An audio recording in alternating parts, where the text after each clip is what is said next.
Proverbio del día, busquemos la sabiduría, comentario a Proverbio 29 de bendición. Versículo 1. Muy de lamentar es la obstinación de los malvados, son reprendidos y amonestados con frecuencia.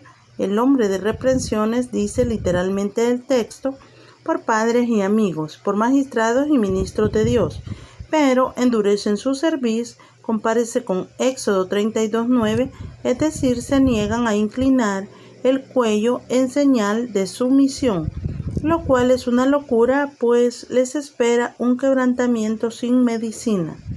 El que no se inclina ante la vara será quebrantado con el hacha. Versículo 2.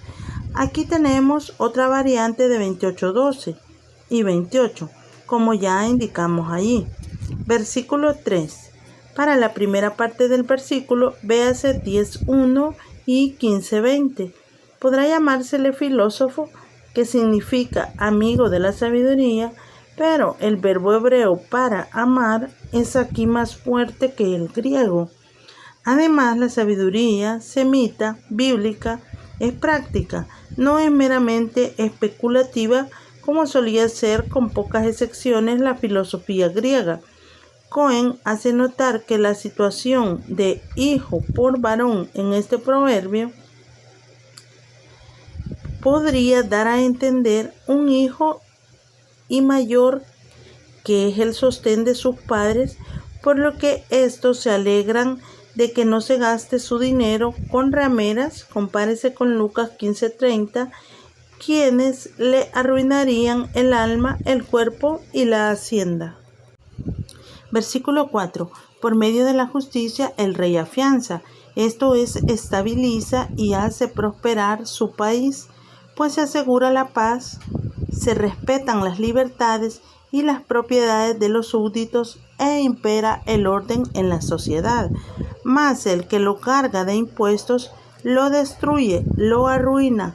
El vocablo hebreo para impuestos significaba la parte de las ofrendas en los sacrificios que se asignaba a los sacerdotes, pero en Ezequiel 45:13 y 16 indica los dones presentados al príncipe de Israel. Es curioso, nota el traductor, que Salomón diga eso, ver Mateo 7:3 al 5, cuando él mismo cargó de impuestos al país, ver Primera de Reyes 4:7 y siguiente y 12:4. Es muy probable que Salomón escribiera esto antes de caer él en el mismo vicio. El caso es muy frecuente. Versículo 5. El hombre que lisonjea literalmente suaviza, ya sea sus palabras o más probable la senda, haciéndola resbaladiza a su prójimo para atraérselo y conseguir de él algún favor, no según justicia, le está incitando al pecado, le tiende un lazo. Sin embargo, tanto Cohen como Riley opinan, nota del traductor, en efecto, guarda mejor el paralelismo y conecta con el versículo 6, que se trata de los pasos del propio adulador, compárese con 26, 27 y 28:10. Versículo 6. Un pecado es tentación para otro pecado, y hay calamidades que, como un lazo, caen de repente sobre los malvados en medio de sus transgresiones.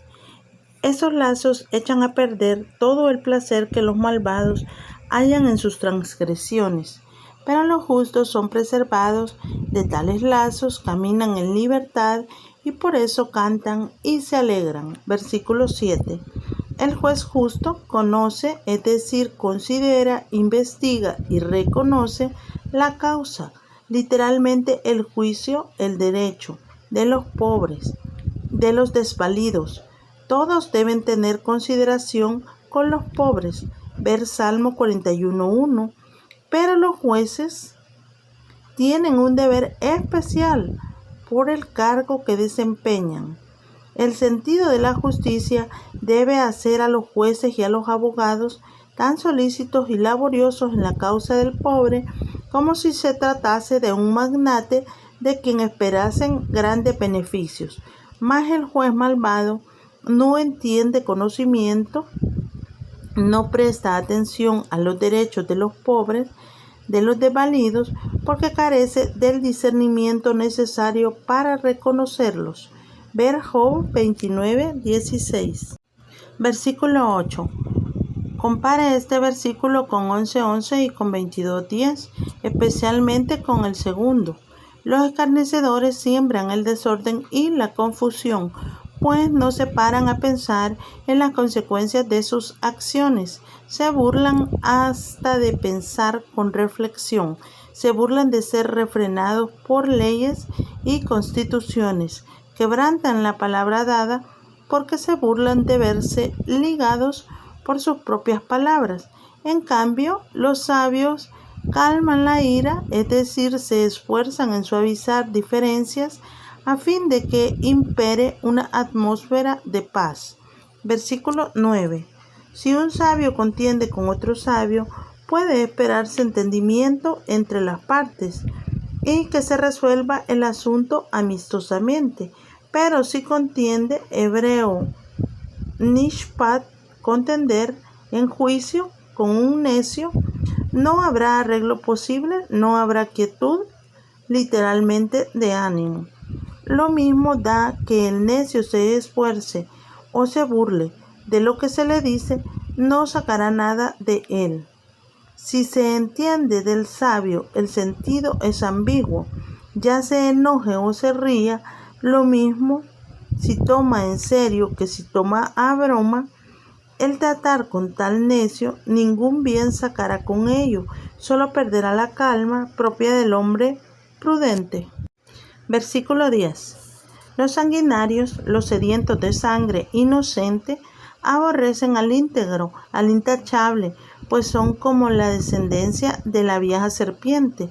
El homicida desde el principio, Juan 8:44.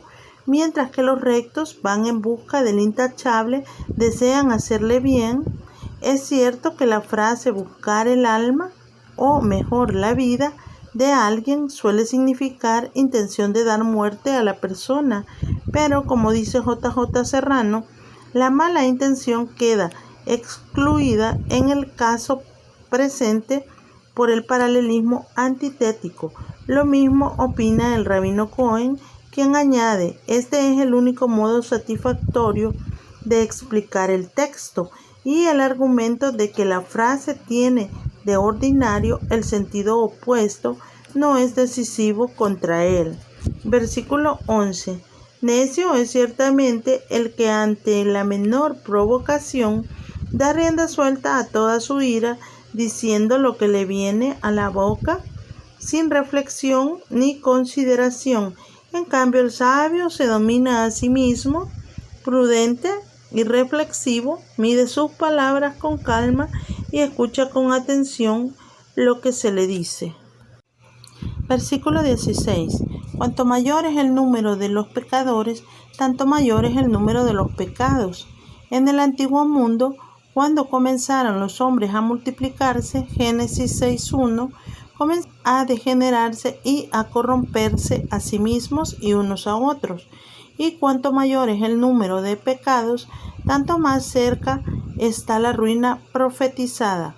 Pero el aumento de pecados y de pecadores no debe sacudir la fe ni la esperanza de los justos, que no digan estos que Dios ha abandonado la tierra, sino que esperen con paciencia y tendrán la satisfacción de ver la ruina de los malvados. Versículo 17.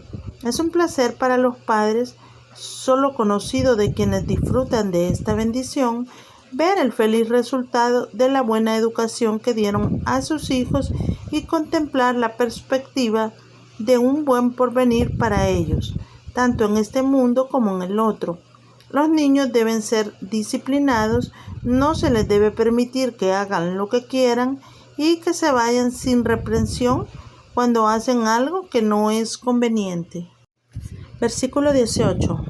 Sin profecía, literalmente sin visión, esto es, sin visión profética, sin alguien que exponga la ley y amoneste al pueblo de parte de Dios, Compárese con Éxodo 32:25. El efecto de la ausencia de Moisés, el pueblo se desenfrena. Compárese con 1 Samuel 3:1. Pero cuando se guarda la ley, hay dicha, porque hay moralidad y orden, así como justicia y generosidad. Dice Cohen, se indica aquí que cuando los judíos son responsables de la cesación de la profecía, arrojan de sí todo freno y adoptan caminos malvados. Versículo 19. Los malos sirvientes obedecen no por amor, sino por miedo. No se corrigen con palabras, esto es, con buenas razones, sino por la fuerza. Entienden lo que se les dice o se les manda, pero no hacen caso. Se portan como si fuesen sordos. No hay respuesta de ellos. Versículo 20. El que es ligero en sus palabras, que se precipita a hablar sin reflexionar contra lo que dice Santiago 1:19, tardo para hablar, es sin remedio. Más esperanza hay del necio que de él. Compárese con 26:12 para esta frase. Al menos el necio que reflexiona un poco antes de hablar ya reconoce algún tanto su necedad, con lo que puede comenzar a ir por el camino de la sabiduría. Hay quienes por naturaleza son cortos alcances y avanzan muy despacio en sus estudios, pero llegan a obtener mayores conocimientos y ser de mayor provecho en la vida que los que poseen genio vivo y clara inteligencia, pero carecen de reflexión y prudencia. Versículo 21. La amonestación es clara, pero la predicción es oscura, porque el vocablo hebreo manón no sale en ningún otro lugar de la Biblia. Los eruditos Ewald y Nowak lo traducen por desagradecido, nota del traductor. Según eso, el proverbio diría: el que mima desde la niñez a su esclavo, al final se le volverá desagradecido, es decir, se creerá que es el amo como si a él le perteneciese la hacienda. Aunque los comentaristas difieren en cuanto a la traducción del vocablo manón, el sentido que a la frase le dan los modernos es más o menos el que aquí le hemos dado. Versículo 22. La primera parte del versículo es una repetición de 15:18 con la ligera variante del vocablo iracundo, que en 15:18 significa literalmente hombre de ardor, de genio pronto, presto a enfurecerse, que es precisamente el vocablo que sale en la segunda parte del presente versículo y del que se dice aquí que abunda en transgresiones, porque en su furia el sentido moral queda obnubilado por los humos del mal genio. Versículo 23. Compárese este proverbio con 11:2, 15:33, 16:18 y con 18:12. Cohen cita un adagio rabínico de autor desconocido: el que corre tras el honor, halla que el honor huye de él, pero al que huye del honor le persigue el honor. Versículo 24. El cómplice del ladrón aborrece su propia alma, pues contribuye a su propia ruina. Conforme al contexto posterior, oye la imprecación, es decir, el conjuro, la invitación del juez a testificar el hecho y no lo denuncia. Compárese con Levítico 5:1, porque se denunciaría a sí mismo. Será condenado, por tanto, por no querer testificar, o más probable, por perjurio. Versículo 25. La enseñanza de este proverbio es frecuente en la Biblia. Ver 18:10, 28:25, además de Génesis 12:2, 22 y 11, Salmo 91, 1 al 6, Lucas 12:4, Juan 12:42 y 43. Aún hombres buenos como Abraham y Simón Pedro, por temor a los hombres, cayeron en el lazo. Abraham negó a su esposa y Pedro negó a su maestro. Versículo 26. El proverbio se refiere al caso en que una persona busca el favor, literalmente el rostro. Esto es una expresión facial favorable del gobernante y para ello emplea cualquier medio, soborno, adulación, etc., con tal de obtener veredicto favorable en un juicio, litigio, etc. Pero el juicio definitivo de cada uno en cada caso pertenece a Dios.